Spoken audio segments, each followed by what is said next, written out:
《新闻》杂志，2020年下半年，因为疫情无法度出国，全台湾各地游览的人潮强滚，人来了，钱来了，但是环境却载袂调。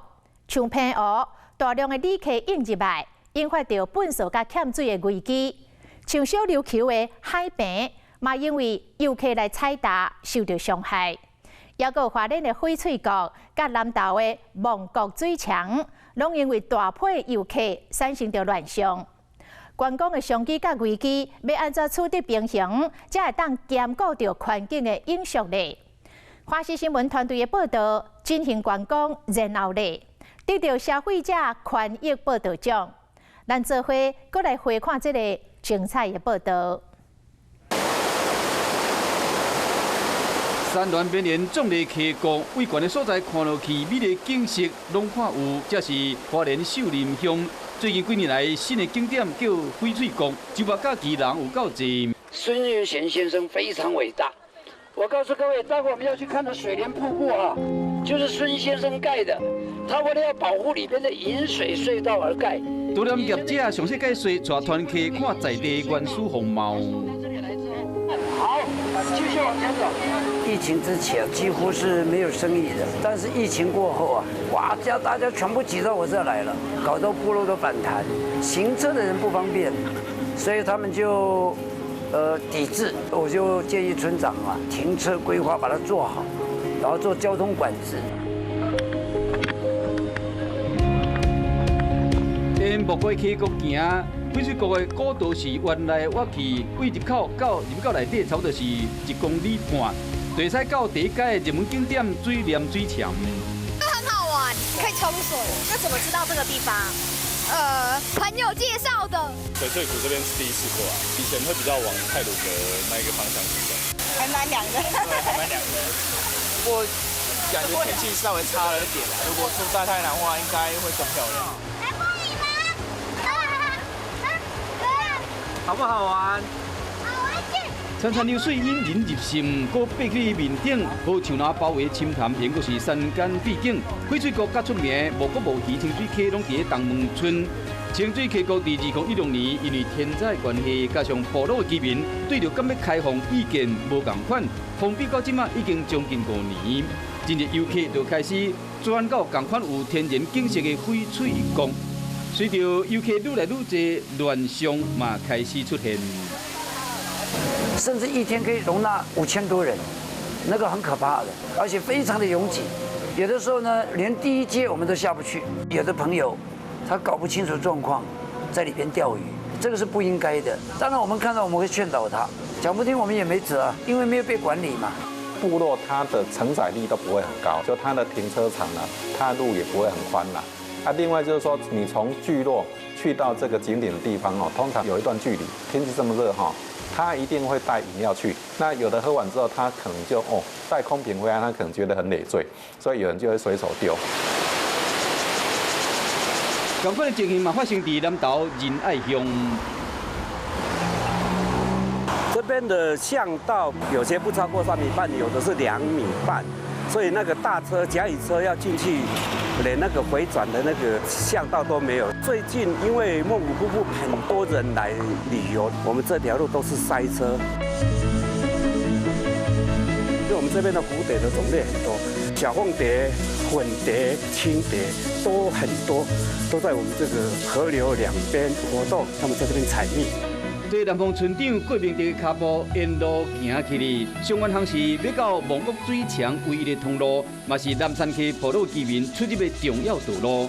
夏天的虫鸣鸟叫声，蝴蝶翩翩飞舞，生态资源真丰富。因为在地人烦恼讲，过度的观光，人有来，钱冇来，因为环境行挡袂掉。垃圾的问题是我们目前就是最困扰的部分，游客太多，导致我们的生态其实都已经被破坏掉了。那我们的护溪这一块，等于他们做了那么久，也等于有点很无奈啦。Hello， 有带垃圾回去吗？没有。好。那有带垃圾回去？有带还是没有？有带垃圾回去，没留垃圾。好。如果我们没有做那个路障的时候，车子都跑到河流那边去，就是来这边玩水的时候顺便在这边露营，所以造成我们很多的困扰。而且我们为了要让那个旅客知道说，在那个深潭里面已经造成了6个意外了，所以我们这边前面这边我们也放一个警告牌。阮的镜头更加翕到有离境家长竟然直接让囡仔伫溪底放尿，种种行为拢有可能对珍贵景观甲资源造成重伤。凤谷瀑布位在南山西部落的最里头，透过镜头可以看到这里景致相当宜人，加上自然资源非常的丰富，近年来吸引许多游客前来朝圣，不过却也面临人潮过度涌入的问题。根据村办公室统计，以往包括疫情趋缓前，假日最多就是100多人，但是在疫情趋缓后，光是平日就有300多人到这里来，而假日更是有超过500人到访，当地负荷得了吗？他一早就跟我们教育了，就说哈，因为我们大家今天都是要到天然地方，如果说我们自己有什么垃圾的话，就是说我们自己带下山，你要留给下一个人家，还一样跟我们一样都可以欣赏到美景啊，对不对？这样子好的景色应该是要共享的。你们进来的时候有看到告示牌吗？是有看到了，不小心的人看不到。我是有建议说，不妨在这个河床旁边哦立一个告示牌，警示大家一下。很多人路又很小，他们也不会让啊。那个红绿灯啊，然后到家里要20几分钟，短短的路程呢，我是觉得那个没有游客当然比较好啊。当然游客来是最好，但是最好有一个规划，停车场方面呢，还有那个梦谷瀑布里面。先行的话，我请当地附近的居民挪一些土地，让他们去停车，先解决停车位的一半的那个烦恼。然后在后面的话，我们又会建请我们公部门，大家一起来商讨停车位的问题、巷道的问题、掌控游客的问题，一定要管控在500以下。观光能量不够，瞬间大量游客入来，在地人真正是措手不及。南蒙村今麦已经开始规划研究配套的措施。台四支线它是当然是公路局嘛哈，然后河川是水利署哈，然后我们的山林是林务局。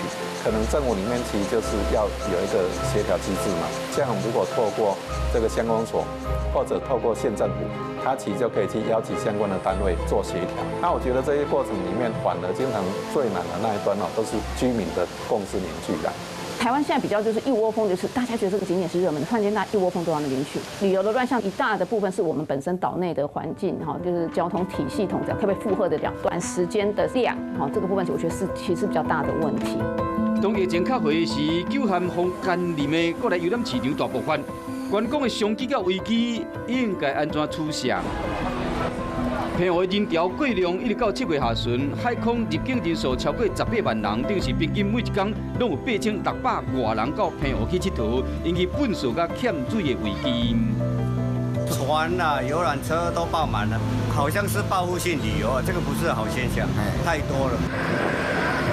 屏东小琉球嘛创下一天14000人上岛的纪录，在地人12000外人，游客比在地人搁较济。海埔更加因为人多大海了了，观光局正在评估讲，敢要实施游客总量的管制。现在包括宜花东还有金马棚哦，订房率还有各方面的指标都显示已经接近负荷的一个瓶颈，所以这个时候呢，我们当然希望分流。而这也有助于可以延长观光的热潮。国外在做一些生态旅游的时候，他们甚至把人在步道、山路上面的踩踏，造成原本是松软的土壤被你踏实了，那个都把它考虑在成本量里面。夯实了之后，就造成植物的根系的问题啊。那太多的人出现对野生动物的惊扰啊，这些都当作是承载量的部分。你只要有做好分区的管制，你人数也管控，你永续，然后你甚至不修都 OK。步道就是一定要做好步道，然后呢，再来就是你任何人员就不要脱离步道。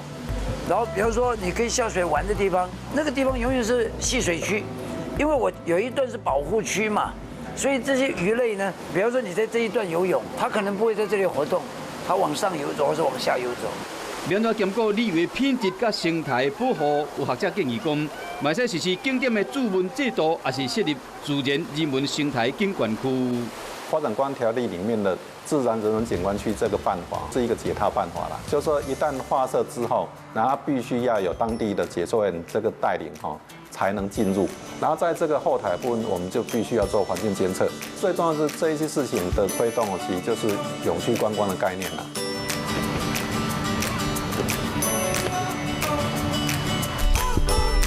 都因为海洋资源特有的地方人文、壮阔的山林、丰富的生态，拢是台湾得天独厚的宝藏。我到出国和个人，我都暂时停下脚步，好好悠赏欣赏台湾的水。点过提进了观光，然后呢，2020年为危机看到转机，政府要安怎甲在地合作，制定长期规划，做好行销管理甲整合，这是和台湾改头换面，重新登上国际关键时刻。那尤其更加必须提升自我的素质，修复环境，找到真正达到观光的形象。